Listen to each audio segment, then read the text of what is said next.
मुतरमान साहब, जैसा कि आपने कहा कि मैडम बगैर सूद वाला कारोबार करती हैं, ये बात तो सच है कि वो बगैर सूद के कारोबार करती हैं, लेकिन जहां तक इनसे बहुत से आलिम दीन जुड़े हुए थे, तो क्या अब भी वो जुड़े हुए हैं? और जैसा कि मुझसे बहुत से आलिम दीन ने खुद कहा कि मैं इस मामले में मैडम के ताल्लुक से कि आप इनके बारे में ये बातें ना कहा कीजिए, जैसा कि मैं वीडियो बनाता हूं तो मैडम के बारे में बताता हूं कि ये चीजें हैं, तो लोगों ने कहा कि नहीं, ऐसा मत कहा कीजिए। तो क्या जो वो कहते हैं उसमें कुछ सच्चाई है, या उन्हें बदनाम करने के लिए सब कहे जा रहे हैं कि मसलक के तबादले से उन्हें बदनाम कर दिया जाए?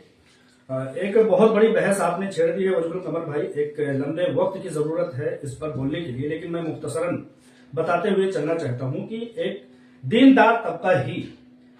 तबका ही किसी दीनी मामलात पर अमल पैरा होगा। जैसा कि आपको मैंने बताया कि सूद से पाक तिजारत पर हीरा ग्रुप ऑफ कंपनीज आलमा डॉक्टर नोहरा शेख साहिबा चल रही थी और उनका काम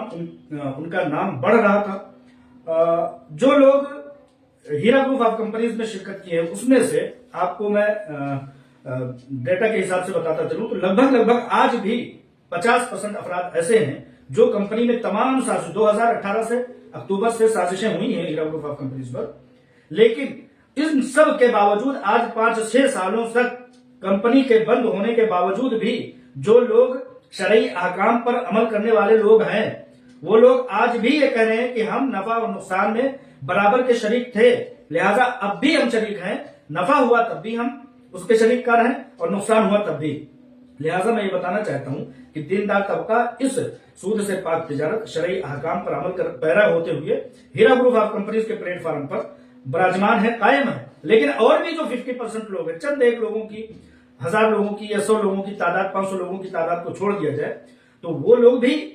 हीरा ग्रुप ऑफ कंपनीज के साथ हैं। लेकिन सबकी अपनी जरूरतें होती हैं, सबकी अपनी मजबूरियां होती हैं, बच्चों की तालीम, शादी, विवाह, अखराजात, मेडिकल के मामलात, ये सब मामलात होते हैं जिसकी वजह से कुछ लोग अपने पैसे विड्रॉल कर रहे हैं। लेकिन कंपनी की हक्कानियत की इससे बड़ी मिसाल मेरे पास और कोई दूसरी नहीं हो सकती